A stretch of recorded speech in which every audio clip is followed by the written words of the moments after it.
हाँ, question number 28 देखो, an alpha particle and a proton are accelerated from a rest by a potential difference of 100 volt. ठीक, 100 volt का potential difference देकर उसको accelerate कराया जा रहा है, कहां से? रेस्ट से। ठीक, after this there de Broglie wavelength are lambda and lambda P respectively. Lambda ये मतलब कि ये है wavelength of alpha particle, lambda P है wavelength of proton respectively. The ratio of lambda P upon lambda A to the nearest integer is, हमें nearest integer पे बताना है। हाँ, ये भी क्वेश्चन इंपॉर्टेंट है बोर्ड के लिए, पर ये 2010 में आईआईटी में भी आया था।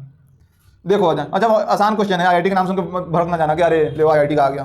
देखो इधर हमें पता है कि लैम्डा जो होता है एच अपॉन पी होता है, उसको हम ऐसे भी लिखते हैं कि H upon under root two mass of charge particle और काइनेटिक एनर्जी। लिखते हैं कि नहीं लिखते हैं? ठीक है, तो अगर हमें अल्फा का लिखना होगा तो लैम्डा अल्फा इक्वल टू हम लिख सकते हैं एच होता है Planck's constant, two 4 times mass है। कितना मास है? 4 टाइम्स मास है मास ऑफ प्रोटॉन का, तो 2 into 4m into kinetic energy कितनी है? अच्छा, काइनेटिक एनर्जी निकालने के लिए जरा देखो, kinetic energy of alpha particle निकालोगे तो क्यू डेल्टा, काइनेटिक एनर्जी कितना होता है? क्यू डेल्टा वी, है ना? चार्ज और डेल्टा वी कितना पोटेंशियल डिफरेंस से एक्सिलरेट कराया गया है, तो क्यू की जगह पे यहाँ पे कितना हो जाएगा? प्लस का 2e, तो 2e और डेल्टा वी कितना होगा? मान लेते हैं v थोड़ी देर के लिए, ठीक है 100 वोल्ट, लेकिन 2ev लिख लेते हैं, तो 2ev हो जाएगा अपना कितना? Kinetic energy.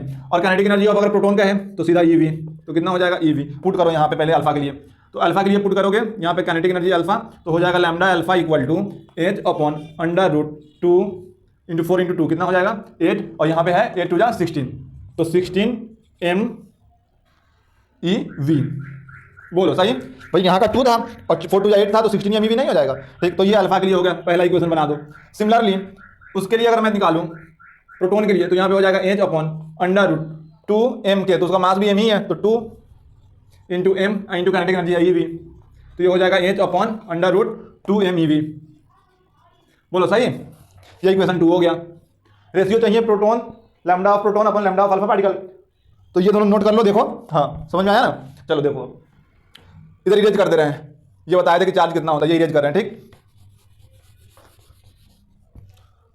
तो according to question lambda P upon lambda alpha हो जाएगा अपना H upon under root 2 MeV multiply 16 MeV into H से एच ये कैंसिल, तो सब दोनों रूट में आ जाएंगे, तो ये हो जाएगा 8 lambda P upon lambda alpha, direct कितना आ जाएगा? 8 के बराबर। भाई एमईवी कैंसिल हो जाएगा, रूट के अंदर 2 8 जा 16, तो 8 आ जाएगा, तो बाहर करेंगे अगर हम रूट से, तो हो जाएगा lambda P upon lambda alpha जो होगा वो होगा 2 रूट 2। तो नियरेस्ट इंटीजर में पूछा था, तो 2 रूट की वैल्यू कितनी होगी?